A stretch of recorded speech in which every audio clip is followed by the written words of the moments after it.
Shadows in the south, the dark beasts. Scene 1. Northamptonshire. Man, age 32. Setting. A foggy, late autumn afternoon. Mist clings to the ground. Jason, a rugged 32-year-old man, trudges along a muddy country lane. The landscape is bleak, fields stretching out under a dull grey sky. Crows call in the distance.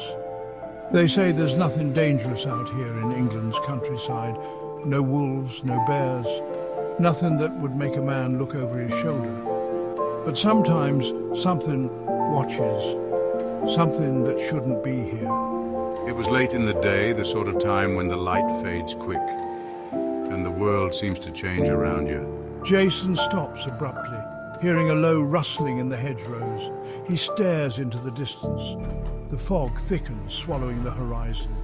His breath quickens. Jason sees movement, a black shape, too large, too fluid, pacing along the edge of the field. His heart skips. A black puma emerges, its eyes gleaming like yellow fire in the dim light. And there it was, quiet.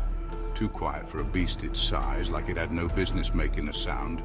The puma locks eyes with Jason. He stumbles back, his feet sinking into the muddy path. The cat crouches, muscles tense like it's preparing to lunge.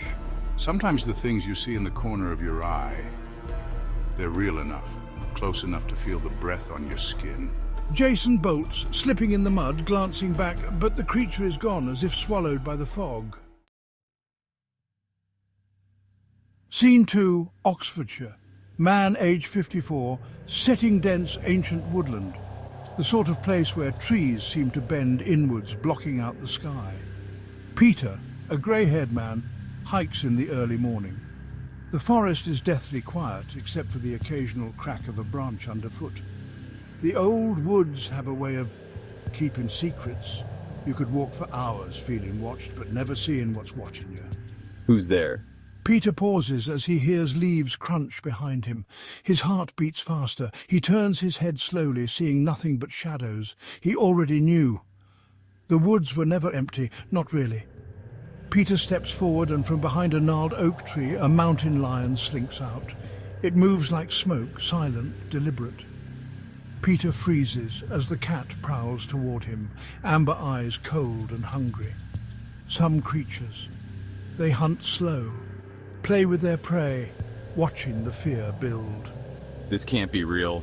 The cat crouches, preparing to pounce. But just as suddenly as it appeared, it slips back into the underbrush. Peter stands trembling, the forest feeling much darker than before. Night has its own eyes, its own watchers. Some are closer than you think, waiting just beyond the reach of the light. Oh, God! The thing about the wild, it doesn't belong to us anymore, and sometimes it comes back to remind us. Sometimes it's the littlest ones who wander closest to danger, unaware, just playing. Kitty, kitty, come play! But not all kitties are friendly. Yeah, some wait, quiet as death. Mother, Benny, come here! A quiet field at dusk can seem peaceful, but when the sun goes down, the wild creeps closer, unseen, unheard.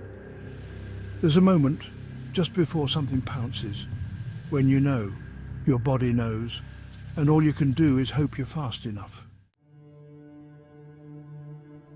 Old stones, they hold on to secrets. Some say they attract things from beyond time, things that don't belong. Well, what do we have here? There are creatures older than man, older than those stones, and sometimes they come back. Not all shadows are empty. Some watch, some wait, and this one, it had waited long enough.